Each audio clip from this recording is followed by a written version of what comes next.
Okay, good afternoon everyone. Welcome to today's press conference previewing the Premier League game tomorrow.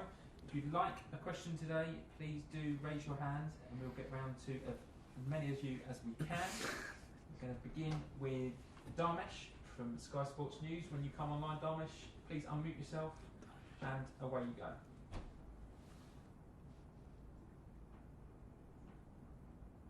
Hi there, Thomas. Hope you're well. Could we just start off with the team news, and if your selection will have one eye potentially on the FA Cup final on Saturday? No, we just have an eye on the players' workload and on the statistics that we have. Who is overloaded, maybe overloaded in high speed, and from that we will decide who's in a risk of injury. Everybody who is not in a risk of injury, we will be available for the game. Is not to manage the game on Saturday now. Now is the time to manage the game on Wednesday. We're in the middle of a race for top 4 and cannot judge games. I just want to ask you about, there's lots of talk on the Champions League venue for the game against Manchester City. Do you have a preference where you'd like that game to be played? No, absolutely not. The preference is to play it and to arrive wherever is necessary to arrive, and I can guarantee you that we will arrive. The good thing for me is that we have top guys who are on this subject in talks, I think, with UEFA and with everybody who is involved in that decision. And this is so good for me because the people know what they are doing, and then they will inform us when there is a decision to be informed about, and then we adapt to whatever it is.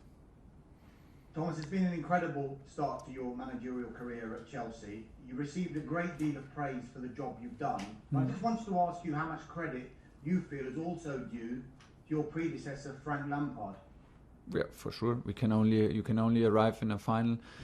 In FA Cup or in a final of Champions League if you make it to the group stage, and Frank had an amazing record in group stage of Champions League. He won all FA Cup games that were there to win, so this lays the foundation to arrive in the finals, and I will never forget it. It's like this, and there's this, we don't feel ashamed or any fear to speak it out loud. It's the way it is.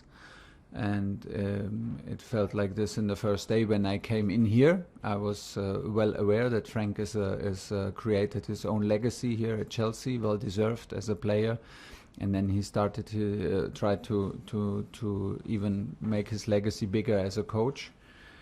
And still, it had nothing to do with me. But we are well aware that we stepped in the half of the season and tried to fulfill the job that he has begun.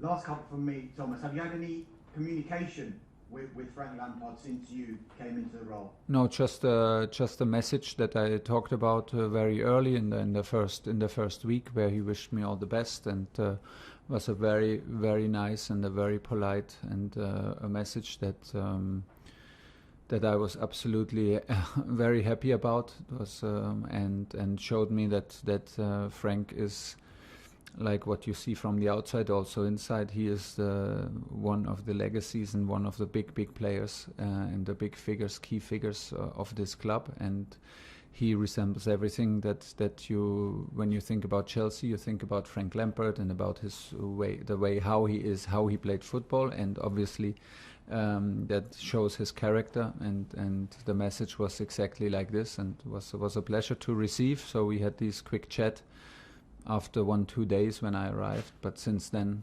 no more.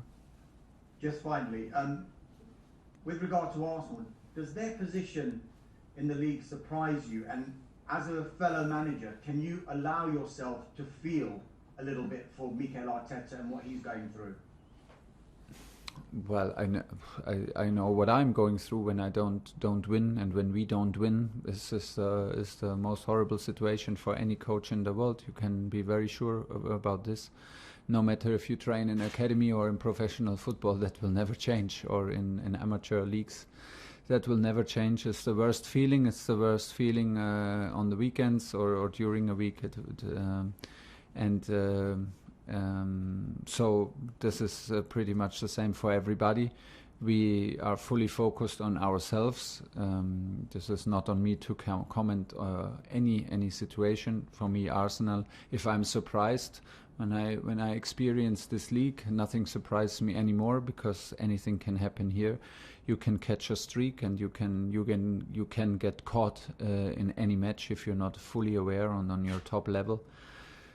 So this is what we signed up for, and this is where we are in the toughest competition in Europe, in Premier League. And well, this is a big match, because Arsenal is one of the biggest clubs in Europe still, and we will prepare for our best level, which we will absolutely need to succeed our run.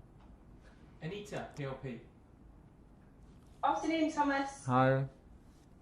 I know you touched on team news. I was just hoping for a bit of clarification, please. Mateo Kovacic, you said it might be tight for Arsenal. Is it looking like he could be ready for tomorrow? No, not ready for tomorrow. We have to postpone it to Wembley. The race, his personal race, is on to make it to the squad to Wembley. And equally, Andreas Christensen, how serious was his injury? It was better than we feared, much better. The images yesterday, so we hope also for one of the 2 Leicester games that he can come back. But will be also a tough one. But the season is not finished for him, hopefully. So we have realistic hopes that he can latest come back against Aston Villa. You touched on Frank laying the foundations before you came in, but Sure. When you look at the table, Chelsea were 9th when you joined. You're now 3rd with 3 games remaining. I just wondered, did you expect such a quick turnaround in less than 5 months? I'm not sure if you believe me, but I did not expect too much in any direction. I expected a tough challenge, and I felt the expectations of the club, and I was a bit concerned about the high expectations, but we did not at the same time limit ourselves with maybe too low expectations. So that's why normally I'm careful also myself to not lead to any direction with my own expectations, to let the things come to us and to dive into things and to concentrate on the process, and not to think too much where this all will end, because sometimes maybe you wish for too much, or you wish for not enough. Maybe you set the bar too low, even with your expectations. So that's why normally I have not too many expectations when I start working with a team, and trying to put the bar higher and higher every day, and to take care about the process, and the results hopefully and normally take care about themselves. This is what we try. After Arsenal, of course, you've got the FA Cup final and then a huge game against Leicester in that race for the top 4, and then of course you've got the Champions League final later in the month. Would you say these are the biggest 3 weeks of your managerial career? Well, some pretty exciting ones for sure. The biggest, I don't know, because I'm not so good in comparing, and every situation in any club and in any part of my career had its ups and downs, and were also exciting situations where we come from, and but a pretty tight schedule and fantastic experience to arrive now in the, like you said, in the last 3 weeks, and having so much to fight for. So now it's on us to make it, to bring it to the end, to go the last step, and don't be just participate in the final. This is now the absolute challenge, and in the middle of it, we're in the race for top 4. Maybe a super important step we have to take there. To qualify us for Champions League next season. So there are a lot of targets to reach, and it is exciting. It is demanding. It's also sometimes tiring, but overall, it's the best way to finish a season. George, 5 Live. Thanks, Adrian. Thomas, hello. You mentioned the expectations there from the club. Surely they didn't expect you to make a Champions League final and an FA Cup final and be 3rd in the league after 5 months?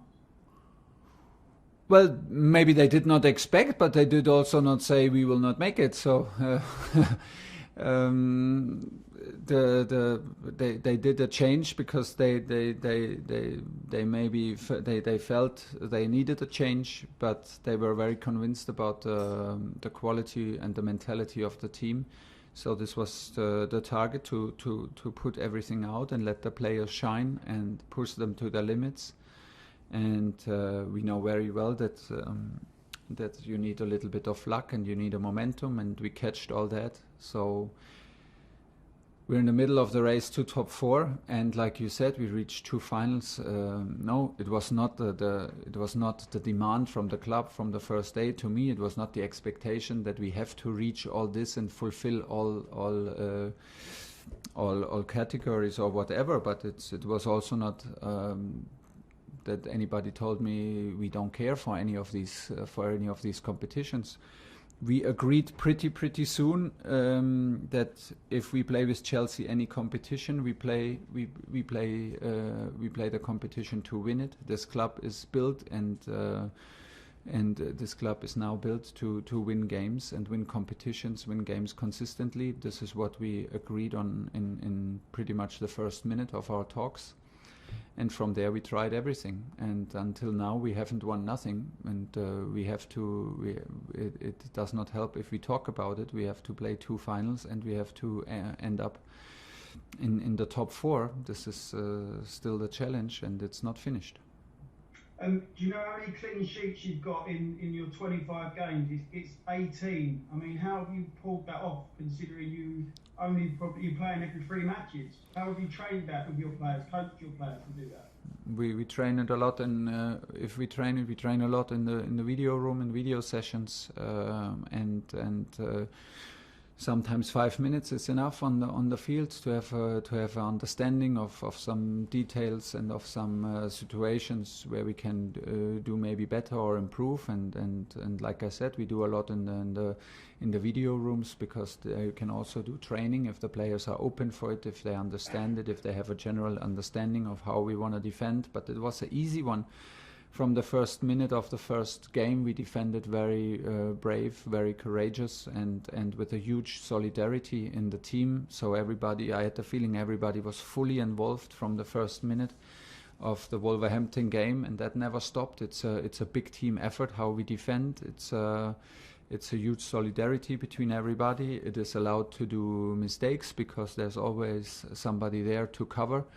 And from there, the details we did in the video room or spend some minutes on the field. But football is a very, very complex game. So our training is about, more or less, we try to mirror everything on the pitch, like offensive and defensive complex situations, and from there on we go and try to help everybody individually and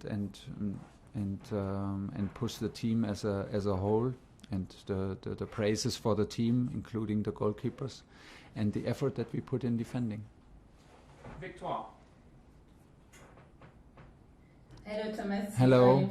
This is Sport Africa. So I'd like to speak about one player in particular, and that is Edouard Mendy, who's been quite impressive throughout the season and a key in Chelsea's success. How do you assess his performance, his progression, and what he brings to the group? And second question, coming from League One to Premier League is quite a big step. How do you see him evolving and dealing with all this success, but also the pressure and expectations on him? Yeah, I think we cannot praise him enough, because he's doing fantastic. It's like you say, he comes not only from Ligue 1 to Premier League, he comes also from a club where he was not used to play every 3 days, to a club where the schedule is like every 3-4 days, always a match, and the concentration level is incredible high that you have to deliver as a goalkeeper on his position. In general, the goalkeepers with their goalkeeper staff and the goalkeepers between all 3 goalkeepers is a fantastic atmosphere.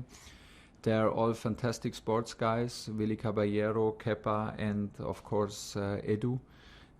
All 3 guys are fantastic guys, really examples of sportsmanship, of true commitment to team sports. and we're very happy to have Edu on such a good run. He's very calm, he's a very humble and a very friendly person, and this calmness and helps him during matches, I think, to influence also the defenders, and it's nice. It's really, like I said, he's a part of a goalkeeper group that is outstanding, and everybody in the team wishes the best to everybody of all three goalkeepers, and we are very happy, because without strong guys in the goal, you cannot win games. Last two, Nick Purell and James to finish. Nick. Hi Thomas, just on Matteo and Andreas. Can you just give us a word on how influential they've been for you so far this season? And obviously, I'm sure everyone's hoping that they'll be ready in time for the final, because that would be cruel for anyone, wouldn't it, to miss out to injury. Selections. I mean, Billy Gilmore had to step up now because we miss Kova so much, and we play normally always with a double six. So we were constantly rotating between N'Golo, Shorshi and Kova. Once we missed Kova now for so many games, so many weeks, it was on Billy to step up, and I was very happy that he could deliver when it was needed. So full credit for that, but Kova is a big loss with his ability to drive with balls, with his speed on the ball, without the ball, and Kova is such a positive character, such a unique player, and a genuine fighter on whom you can always rely in training and in games. Has big experience, although he's still young. So we really miss him. He was a good match with Shorshi and with NG in all combinations. So yeah, it's a big miss, and I can't wait until he's back in full team training. He did now some steps in the right direction, and I hope he can join team training after our game against Arsenal. The same with Andreas. Andreas was crucial in the matches where he played now. We missed him then for some matches around the Porto game, I think, because of hamstring problems. And now it's he has a tendon problem, and so he was crucial in the back three. He gave us a lot of options because he can play all three positions, and he's very calm, and don't misjudge him by being calm. He is a very tough one to play against. He uses his body very well. He's very strong in individual duels. He's good on the ball, so I think that the role in the back three suits him very, very good, and I was very impressed by his performances. Now we were a bit relieved yesterday when we had when the images were given and were not like what we expected in the worst case. So we have realistic hopes that season is not finished for him as well, and this is very, very important. Last question in the TV section, James at TalkSport. Thomas, we spoke before the Real Madrid match, and you said that sometimes the next level is to actually keep the current level that you're playing at. Is that the case now? Is that the challenge that you set to your players, maintaining the standards you're setting? Yes, and a challenge for the coach to not disturb them. Yeah, that's pretty much it. Of course, we are very happy that we can rely on our fitness, for example, in this stage of the season. When we see the data after the Madrid game and again after the Man City game with only two days in between to recover, that was very impressive. And it's a good feeling to rely on our fitness, to rely on our squad in terms of quality, but also in terms of spirit, of fighting spirit, and of mentality. We showed a lot of personality in the last games, and I stick with what I said. Sometimes if the pressure mounts and increases all the time, it can be a huge next step to keep the level up, and this is what we do in the moment, and this is what also the surrounding forces us to do, because all three challenges are big. We are in the middle of the race to top four. We have two finals to come, and you can only achieve it if you're like on a consistently high level, mentally, physically, with a good atmosphere, and this is what we try to keep now. But yeah, we do very, very good, and I think the team feels it. Nobody is allowed now to drop 1%, and because that is what makes it special right now. And I just can repeat myself: it's not finished. It's not the time for praise. It's not the time for reflection. It's the time to continue and finish the jobs. And just finally from me, Thomas, I know you've spoken a lot about Timo Werner this season. He had another 2 goals ruled out for offside on Saturday. Are you happy with the attitude and the willingness he's showing to want to score goals, or is there a little bit of frustrations at the frequency which he's straying offside? No frustration so far. We can improve on that. We will improve on that. He will learn from that. So maybe to not take too much risk, to maybe take a bit more care about his starting position, and we will. There's room for improvement. But still, it's one of his strengths to play on the edge, to give our opponent defenders always something to think about, how high the line is, how deep you have to drop because of his speed. And don't forget, he was again the guy who gave the assist in the last minute, or in the last minute of extra time. So he was again directly involved with a short run, a 1-on-1, and a good cutback. So this is for me the most important. He is involved in our chances, and still room, like I said, for improvement. That's the way you want it to have. Okay, that's the end of the broadcast section. We're now going to do the newspaper.